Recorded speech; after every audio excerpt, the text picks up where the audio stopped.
This is a podcast about the economic history of Wales. I'm beginning this story with the pre-Roman Celtic tribes.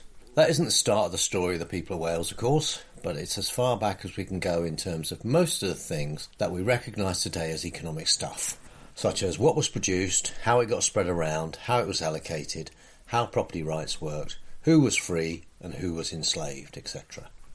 Having raised the issue of slavery, I just want to say that I don't intend to talk much about this in the first podcast, other than to point out that the Celts didn't have the kind of mass slavery that the Romans had. But there is evidence that war captives, debtors and criminals were bought and sold.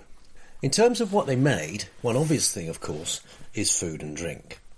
When these tribes had surpluses of one or other of these, they would naturally enough swap them with each other within their tribe, and to a lesser degree between tribes. When they started using money to make such trade simpler is unclear, but when they did, things changed. It's important to appreciate that money is not just a facilitator of trade, but an invention that actually increases trade and therefore wealth. And as we'll see later in this podcast, was crucial in both the rise and fall of Rome. As far as the Celts go, we are guessing a bit about this, and quite a lot else, because it's Roman descriptions of these tribes and their beliefs that we tend to turn to, simply because the Celts didn't write much down about their society, as their priest class, the Druids, believed that the oral tradition preserved the sanctity and power of words, or at least that's what the Romans said they said. More sceptically, I would suggest that having a written language of sorts and then not using it to document beliefs and history was a useful way of the Druids controlling the spread of knowledge and thereby dominating the narrative on traditions, morals and beliefs. Another thing that the Romans tell us about the Celts is that they recognised different levels of kingship and would on occasion band together under one high king or another, although their society was largely tribal, which is to say that it was a devolved system of government with different tribes occupying different bits of the UK. And in Wales, we think it was broadly speaking the Decangali and Gangani in the north, the Ordovici and Conovi in the middle, and the Dimete and Silure in the south, very roughly. The basic power structure within the tribe was some kind of king at the top, which wasn't always a hereditary gig. Losing a battle, for example, could lead to a king being overthrown, even though most would inevitably claim some divine right to rule. Kings would, as kings always do, both accumulate wealth and distribute it to reward loyalty, backed up by some kind of code of chivalry that meant the breaking of oaths was taboo. Classes below the king included the Druids, who acted as priests, judges and advisors on such things as medicine and divination, and a warrior class whose status came from physical prowess and the carrying out of successful raids or success in skirmishes with neighbouring tribes. Within the rest of the population, there was also further divisions between, for example, landowners who could vote on some general issues affecting the tribe, and the rest who couldn't. Although some of the rest might get some additional status if they were bards, who, through humour and storytelling, could shape reputations, and smiths, who were revered for their ability to make weapons and useful tools. Women could be in any of the classes. After all, everyone has heard of Boudica, queen of the East Anglian Iceni tribe. They could also own property. This is not to say, however, that they were equally represented within the power structure. And within the Druid class there's a suggestion that they may have been organised in a parallel, not quite so powerful or numerous offshoot. But either way, Celtic ways do contrast with Roman ones on this point, as although many women held power close to the throne in Rome, there were no female emperors of the combined Roman Empire before it split into East and West, and no women senators, and few women were ever appointed to help govern the empire, although they could own land, businesses and slaves. Another difference on the power structure front is that in the empire, power came generally from the post you held within the bureaucracy, rather than it being a matter of hereditary or charisma or luck, although those no doubt played a part. The Celtic tribes would sometimes use bits of metal and eventually recognisable coins to facilitate trade, so that people wouldn't have to take, say, a chicken to market looking to swap it for something of similar value, like, say, a fish, but could take their chicken to market, sell it for coins that could then be swapped for anything. I use chicken as an example, partly to remind myself to mention that only later Celtic tribes would have seen such birds, and they weren't largely used for meat, as they were apparently much skinnier then than they are today. Metals were ideal for simplifying trade in this way, as they were valuable even in small amounts because they had lots of uses. Silver for decorative items, gold for untarnishable and therefore extra special decorative items, and both copper and tin were excellent for making pots and pans. And when some bright spark discovered that mixing tin and copper together produced a metal that was much stronger than either of them alone, all manner of technologies such as plough making, sword making, armour, wheel rims, tool making were all greatly improved. And that's why we call that time in history the Bronze Age. By the time the Romans arrived, we are, however, leaving the Bronze Age behind in favour of iron. This might seem a bit odd, since bronze doesn't rust and iron does, but iron is stronger, more flexible and, crucially, more abundant than copper and tin. In fact, in South Wales it's everywhere, and that abundance was soon recognised by the Romans when they arrived. Indeed, Roman understanding of geology extended to being able to study rock formations looking for signs of reddish or brownish colouring indicating the presence of iron oxides, and looking for changes in soil colours to reddish or yellowish hues, and also, of course, asking locals about such things. When they found a seam, Roman geologists could follow it even though it meant mining, although they tended not to go down more than 100 metres for safety reasons. The techniques they used in mining are also worth mentioning, as they were a step up from those employed by the Celts, and include the remarkable solution to the need to pump water out of mines by using pumps powered by water, although not actually driven by the water they were taking out, which would have been an even more impressive feat of engineering, but isn't easy to work in practice. Timber, stone and lime for cement were also found in Wales and exploited for construction and industry, and were often exported to other parts of the empire, making Wales part of the imperial supply chain in a number of industries. The fact that iron rusts is why Roman soldiers were instructed to keep their weapons clean and to oil and polish them. That's not to say that the Romans were the only ones using iron swords, and when finally the Romans decided to stop simply doing business with the Celtic tribes and show them who's really boss, both sides were using iron swords and shields and helmets, except that according to the Romans, the Celts used relatively little armour, and even in some cases none at all, since some berserkers, as they were called, preferred to fight naked, relying only on blue plant dye and some great tattoos of knotwork, symbolic animals and traditional patterns. The blue dye is generally reported to be woad, but don't try this at home because it stings and itches, which means there are two possibilities. One is that berserkers went into battle being made even more berserk by the itching feeling than they would have otherwise been, or it wasn't woad. As well as jewellery, tools, weapons and food, the Celts would also trade beer and mead, a honey-based alcoholic drink. It may be odd to think of surpluses in terms of food back then. In fact, I live on a mountain in Wales, and in the valley below there's a river with fish in it, and there's also a few sheep scattered around. But I doubt if the amount of food hereabouts would be enough to feed the relatively few people who currently live in the area. Whereas in pre-Roman times, in southern mid-Wales, there were probably more people in the area, judging by the number of forts and settlements. But the hills were covered in hazel, blackberries, apples, pears, cattle, sheep, pigs, and the local river was described by the Romans as being full of fish, which it certainly isn't now. Although the tribal nature of the Celts meant that most trade occurred within rather than between tribes, nonetheless the usefulness and abundance of iron meant that using bars of it as money was common, such bars being found frequently by archaeologists. But for coins, other less rusty metals were preferred. On these coins, the Celts would put decorations and pictures of horses and wheat and such like, rather than the heads of kings or queens.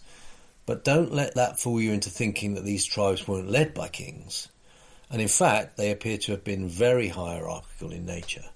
So much so that when Caractacus, or Caradog, as he was called in Welsh, a high king from Essex, ended up in South Wales, thousands of men and women of the Silure and Ordovici tribes had to lay down their lives fighting the Romans on his behalf.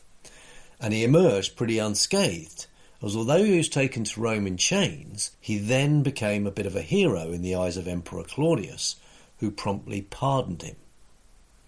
Blades also seem to have been used as money, although the Celtic equivalent of the gap year system, where young warriors leaving Wales went to the continent as soldiers for hire, meant that they preferred not to let go of a blade, and preferred instead to carry relatively light coins, since coins were widely used in many parts of Europe, with one coin from Lydia in Turkey being dated as early as 600 years before Christ.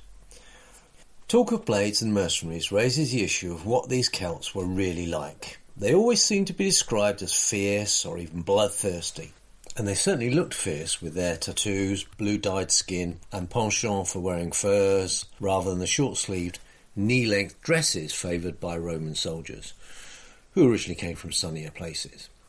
But scratch the surface and you see lots of jewellery, makeup for both sexes, carefully coiffured moustaches and beards, and unlike the Romans, proper trousers and boots, although that may simply reflect the local British climate, as although somewhat surprisingly, the Mediterranean area was warmer in Roman times than it is today. I doubt if Wales was any drier or less windy. These Celtic hipsters would of course have known how to fight, but the idea that the tribes were constantly at war is nonsense. If they had have been, then over the centuries some would have lost and some would have won, and consequently boundaries would have changed often, which they don't seem to have very much. Neither should we think of the Roman invasion in modern terms as some kind of blitzkrieg, when in truth it was more of a gradual encroachment, with 100 years between their arrival in the south and the final defeat of the Celts on the Isle of Anglesey in Ismond in the north. So I don't think we should characterise the Celts in Wales as being particularly military-minded before they were challenged by the Empire, although production of status goods would often be military-focused, which may give the impression that they were. But then durable goods like chariots and finely worked swords are an obvious means of creating capital and passing it on to heirs, and also of keeping up with the Joneses and indicating status, rather than reflecting any need to fight on a daily basis. Other longer-term capital assets were property and land, which in Celtic society could be passed on to heirs, whether male or female. Although different tribes would no doubt have done things in their own ways, we can in general say that those at the top of society owned most land and assets, with regular payments going up the hierarchy rather than down, although in return the hierarchy offered some of the protections of a modern state to ordinary citizens, such as defence and diplomacy, as well as medical, spiritual and judicial services, as mentioned previously. Anyone who could not pay their dues to the king, or who incurred debts in any other way, ran the risk of becoming slaves and doing the most menial tasks in the community. As the Roman system spread north, Roman currency took over, and the creation of it fell to the authorities in Rome, which is great for facilitating trade, but creates a big problem for Rome. The problem is that money doesn't just facilitate trade, it increases it, but not in a simple linear way. Too much of it decreases trade by causing inflation and lack of trust in the system. And when you're doing it for something as big as the empire, this problem can become big too. So big, in fact, that it can actually ruin everything. But before we look at the fall of Rome, let's have a look at how the Romans changed the Welsh economy. One word that springs to mind when looking at what the Romans brought to Wales is infrastructure, including aqueducts, postal service, military hospitals, bathhouses and roads. The construction of a network of Roman roads in Wales, such as the St Helen, was partly motivated by the need for rapid troop movements and logistical support, and as a result work began on them shortly after the Romans arrived in the middle of the 1st century, and was largely completed by 180 AD. St Helen, meaning Helen's Causeway, is believed to have been named after Ellen Llyddog, Celtic princess and wife of Roman general Magnus Maximus, who, according to Welsh legend, ordered its construction. Maximus subsequently left Ellen to return to Rome, as the Roman legions in Britain had proclaimed him emperor, partly due to widespread dissatisfaction with Emperor Gratian, who Maximus defeated to take charge of Britain, Gaul and Hispania, eventually losing out to Gratian's younger half-brother when he tried to take Italy. Celtic roads did exist in Wales, but Roman ones were generally regarded as better, since tried and tested uniform practices were applied to their construction, basically involving the making of a mound using stone and gravel, depending on what was available locally, with a cobbled surface on top and ditches alongside to keep the road from getting waterlogged. Some local adaptations were allowed, especially regarding how to treat very wet areas, which included bends in otherwise rather straight roads. For example, between Chester and Carnarvon, the Roman road skirts the edges of coastal bogs, or they would build higher mounds, or use timber piles to create what were in effect boardwalks. Of course, even well-built roads will deteriorate over millennia, but this is not the reason we don't see Roman roads so much as the fact that they've been covered over by modern roads, and in the case of the St. Helen, some of the original roads can still be driven, which is testimony to the skill of the Roman engineers. Even more impressive Roman engineering can of course still be seen on the continent, and not just in big cities like Rome itself. One of the most impressive, to my mind, is Barbegal in the south of France. Here you will see the remains of a bread production system of aqueducts and mills powered by no fewer than 16 water wheels, able to generate enough flour to make over 200,000 loaves of bread a day. We will come back to this particular example in a later podcast, as to my mind the complexity of this engineering begs the question of why the Industrial Revolution didn't happen back in Roman times, rather than in a couple of nondescript towns in the north of England and one in Wales, more than 17 centuries later. Imagine what life would be like now if it had happened then. Humankind would probably be out exploring the stars by now. But it didn't, and in that podcast on the Industrial Revolution, I'll tell you why. And we'll also look at why it may never have happened at all. Imagine that. No cars, no TVs, no microwaves, no phones, no podcasts. As Britain became steadily united under the Romans, trade with the rest of the empire increased and the population of Wales gradually moved to the coastal towns of South Wales that dominate the Welsh economy today. And the population was introduced to the delights of the empire, including asparagus, turnips, peas, garlic, cabbages, celery, onion, leeks, cucumber, artichokes, plums, apples, figs, olive oil, grapes and wine. In the case of some of these, like apples and wine, they became the basis of major indigenous industries. The new apples were unlike the native crab apples, being both edible without cooking and more easily used in making cider. In the case of wine, as the Roman warm period was at its zenith between 250 BC and AD 400, it was warm enough for wine production in Wales, but not quite warm enough for olives. The cooler period that followed largely put paid to that until recently, when global warming has led to something of a resurgence. The Romans also gave us technologies to do with the management of water and waste, as well as systematic national taxation, as although different Celtic tribes and kings would extort money from each other, the Romans routinized this by insisting that each tribe pay a recurring levy to the empire. This tax was based on the yield of crops and consumable items, which is to say the kind of stuff that working people created in their daily working lives, with correspondingly little impact on the assets of the elites and therefore little for the Celtic royalty to complain about. The ordinary peasantry, on the other hand, did have something to complain about, not just because of taxation, but because they had two, rather than a single, hierarchy bearing down upon them. And let's be clear, the Roman bureaucracy was not some distant idea.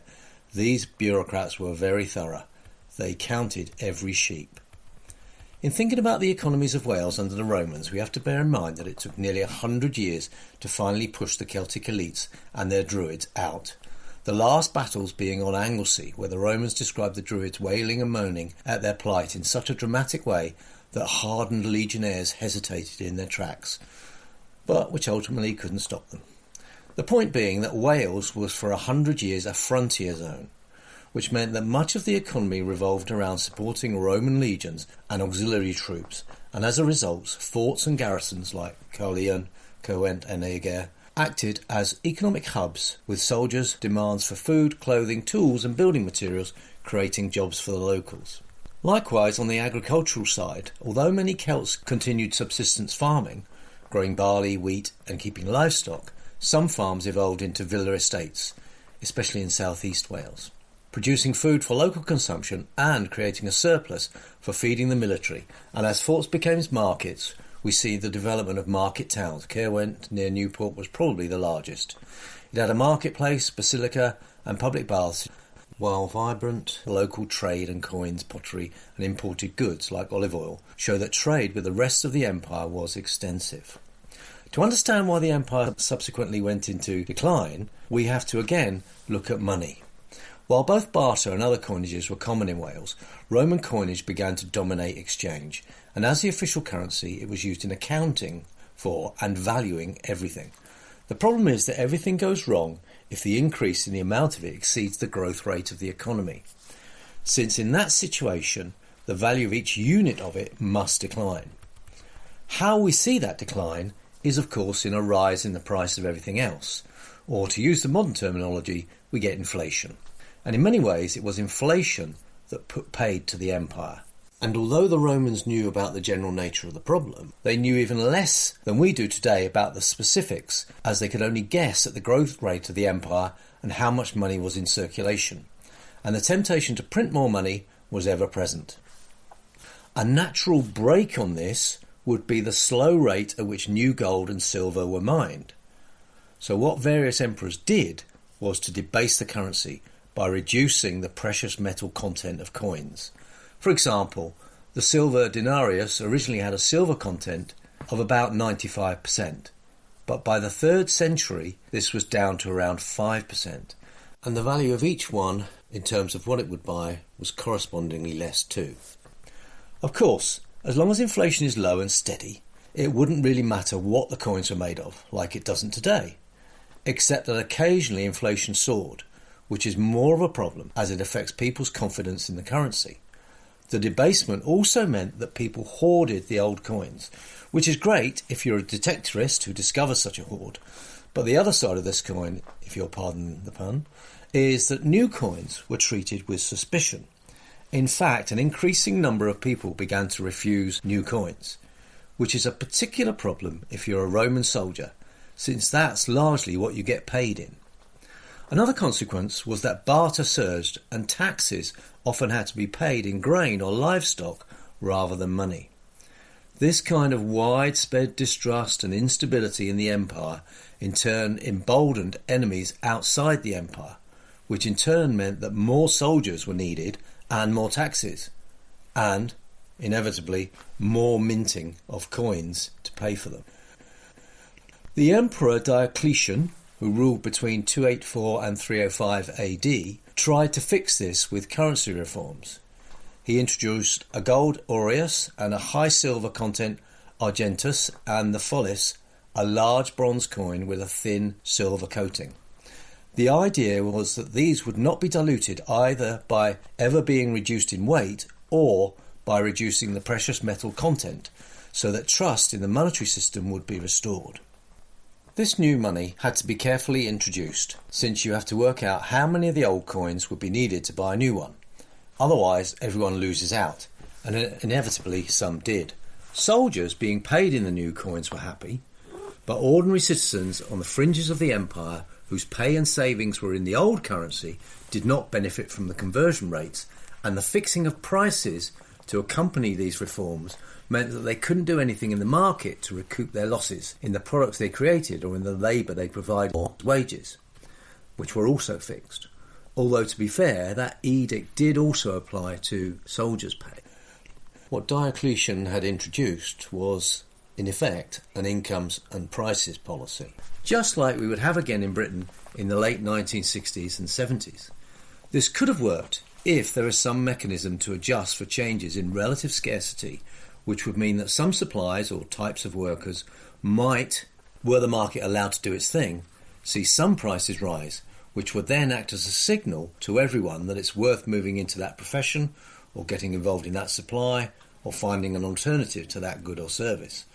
But Diocletian didn't want to do that, as it would have made him look like a liar, or should I say even more of a liar. as he already looked like a liar, since local criminals, and in some cases even local governors, continued to debase the currency.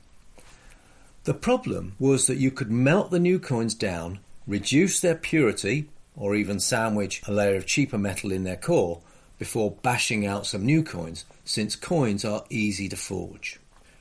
Diocletian did crack down on this, but there wasn't much he could do to make forging coins more difficult, and in the end the quality of coins varied and trust in the currency remained low despite his efforts.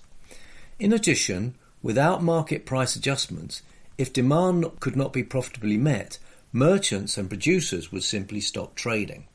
So in the end, your average Roman soldier still suffered, although now it's from markets disappearing rather than becoming more costly, and as time went on, black markets formed and hoarding became common, which meant that some of the people around them did very well as the chaos grew.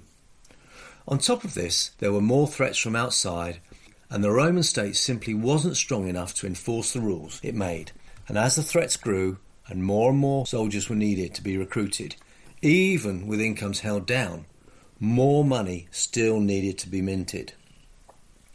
Soldiers didn't take all this lying down, of course, and they increasingly demanded cash bonuses in higher value coins, and when they didn't get them, they often mutinied, supporting rival claims to the throne, with some emperors being assassinated by the soldiers being paid to protect them.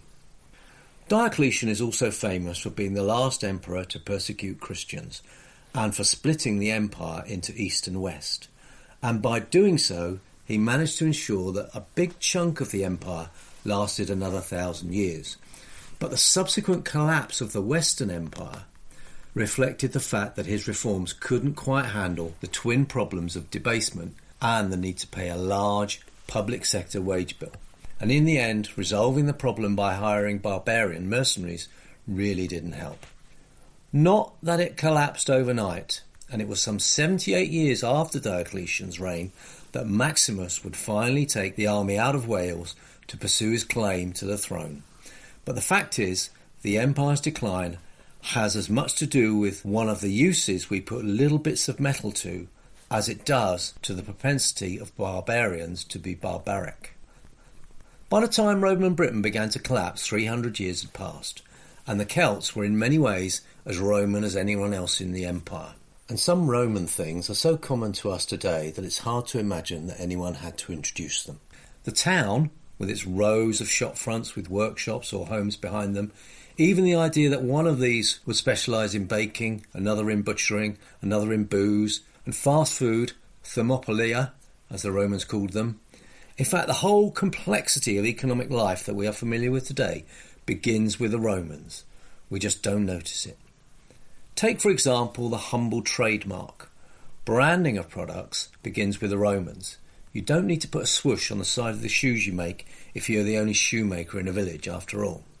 But once things get traded over and over again in increasingly complex supply chains, people feel the need to introduce themselves to the end user, and some of these makers' marks can be seen today in things that have survived the ravages of time, such as company marks on Roman bricks. In fact, the very idea of official companies as a legal entity separated from its owners with shares representing ownership interests go back to the Romans. There was, however, some reversion to pre-Roman practices after the empire collapsed. For one thing, the use of money appears to have declined when minting coins in Rome ceased, with no evidence of any such minting in Wales until the 10th century. And there does seem to be some element of return to Celtic ways. It's not, however, as if Roman ways had completely supplanted Celtic ways in the first place, since the Romans had allowed many things to carry on as before, under local leadership, applying local customs and law. But there is nonetheless evidence of change, a rise in competing kingdoms and intertribal raiding and disputes. Some shifting of the population out of towns like Herwin back to the countryside and hills, and a return of the old Celtic language, Brythonic or Britannic, which is still with us in the roots of the Welsh, Cornish and Breton languages today. Although, so of course is Latin, the official language of Rome, which still pervades the language of officialdom and documentation, as any doctor or lawyer will tell you. In the next podcast, we'll look at the Dark Ages, but before I go, I want to quickly address the subtitle of this podcast series and consider where the money went. At a superficial level, we might conclude that the Celtic working class went from being exploited by tribal royalty and druids and whatnots to bearing the burden of Roman taxes and having to pay for their local royals and whatnots as before. If, however, we dig a little deeper, we can see two caveats to this. The first is that by providing infrastructure, technology, capital and money, the empire ensured that other inputs were creating wealth in Wales in addition to the exploitation of labour. The second is that by providing these, as well as new types of goods and services from outside of Wales, the empire did also push wealth from the rest of the empire into the lands that would later in history become known as Wales. Although by the same token, we should also note that this is the first instance where we see wealth being systematically taken out of the region too, since with the Celtic tribes system, it basically stayed put, geographically speaking.